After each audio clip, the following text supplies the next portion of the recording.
Hello everyone, I'm Lieutenant Ryan Flood, Public Information Officer at the Greenville County Sheriff's Office. This critical incident community briefing will provide you with information about an officer-involved shooting that took place at 85A Montague Road in Greenville on June 23, 2021. The information that we are providing will enable you to have a better understanding of what we know occurred at this time in the investigation. The Greenville County Sheriff's Office conducts comprehensive investigations relating to officer-involved shootings, and these investigations may require our team of investigators to conduct multiple interviews, review video and audio recordings, and possibly analyze forensic evidence. Our office will not draw any conclusions about whether the deputy's actions were consistent with our policies and in accordance with the law until the investigation has been thoroughly completed.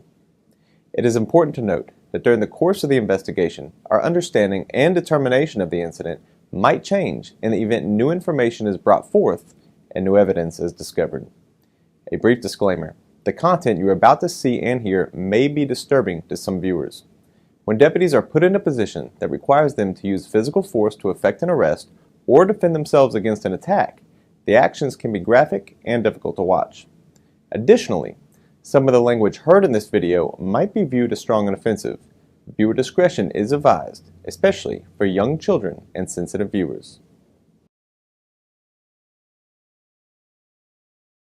On June 23rd, just before 5:00 p.m., deputies from the Greenville County Sheriff's Office responded to assist the United States Marshals Task Force who were attempting to locate and apprehend a suspect at 85A Montague Road. The suspect was identified as 40-year-old Earl Fitzgerald Hunter, who was wanted out of Spartanburg County, South Carolina, for attempted murder, armed robbery, and possession of a weapon during a violent crime. When deputies arrived on scene, they identified themselves and their purpose for being there to an occupant inside and were given consent to enter. Upon entry, deputies observed Earl Hunter in the back kitchen area and began giving him verbal commands. As the deputies moved in to place Hunter in custody, he pulled away and produced a pistol. Fearing for their safety, two of the deputies discharged their firearms to stop the threat. Hunter was struck and ultimately pronounced deceased on scene. No other officers or other civilians were injured. In a moment, you will see two angles of the incident from two different body-worn cameras from Greenville County deputies. It is important to note that since a law enforcement task force was on scene, not all law enforcement personnel you will see are employed by our agency, and thus we will not be responsible for providing their respective footage in the event they were wearing body-worn cameras. Additionally, non-GCSO law enforcement faces, along with the faces of any bystanders, will be blurred out.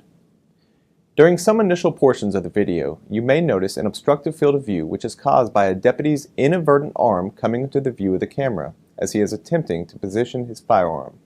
Body-worn cameras are used by all officers assigned to field duties. They are typically worn at chest level and give a general perspective of what was within the camera's field of view.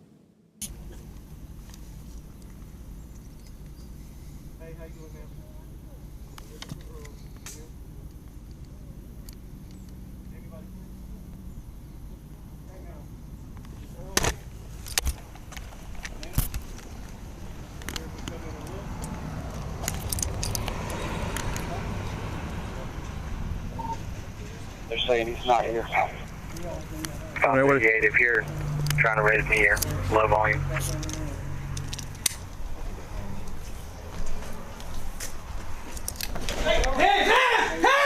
Get your hand out of your pocket! Oh, man. Out of your fucking pocket! Now! Get your... Shit! Damn, we just pulled the gun. Stay back! Get back! 538, 41 Alpha. Okay? That's okay, but... Yeah, we're good. We're good. You're good? Are you okay? Have you been hit? Shoot. He pulled the gun out of his pocket? Yeah. 41 Alpha for 538, 85 Montague Road area now. He pulled a gun? Yeah. Hey, they're coming out the front door. 538, 31 Bravo. Check her and make sure she's okay. 538, 1031 Bravo, suspect down, 71, 10-5. Hey, lock the house down, please. Yes. Who's got body cams? Your camera? My camera's on. I don't. Okay. Can I help you up? Man. All right. Well, we're not moving anything right now. Nope. You get anything? That gun is just under the corner. Yeah. Yeah. Come Come on, let's get her out here. Come on, man. Give me all that. 538, car 9 on, people 10-4.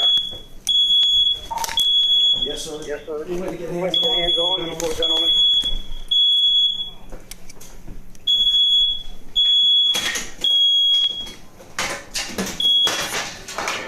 Y'all start saying, is this still a 41 ounce? You guys good?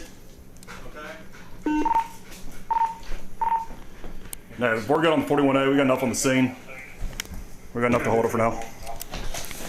You see a gun in his, like... It's right below his hand.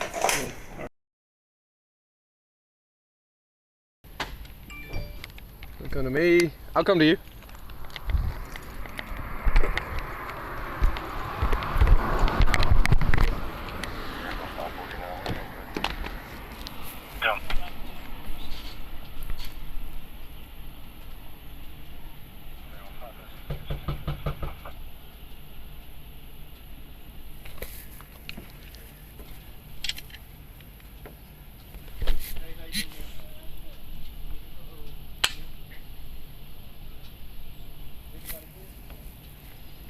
Call him out. Call him out.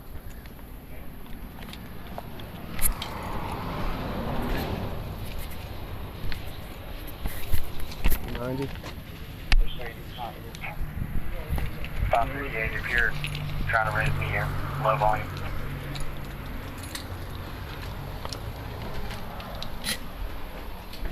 Hands! Get your hand out of your pocket! Out of your fucking pocket! Out! Get that! Shit!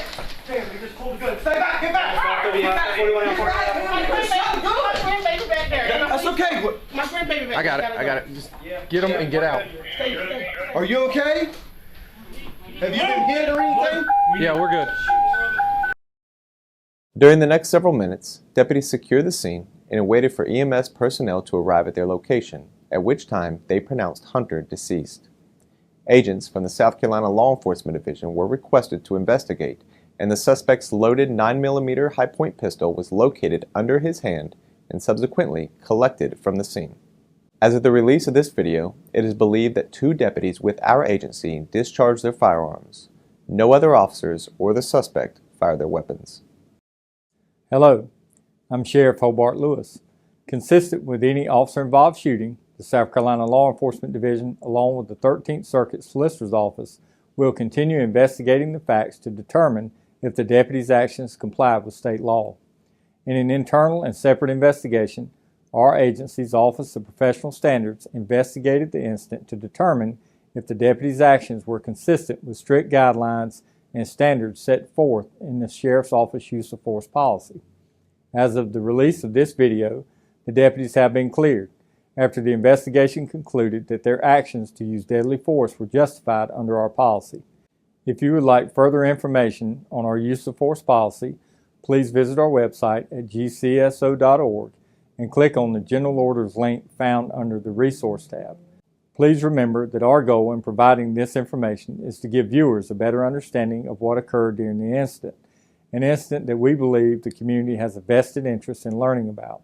Our thoughts and prayers remain with everyone involved. Thank you for taking the time to view this critical instant community briefing.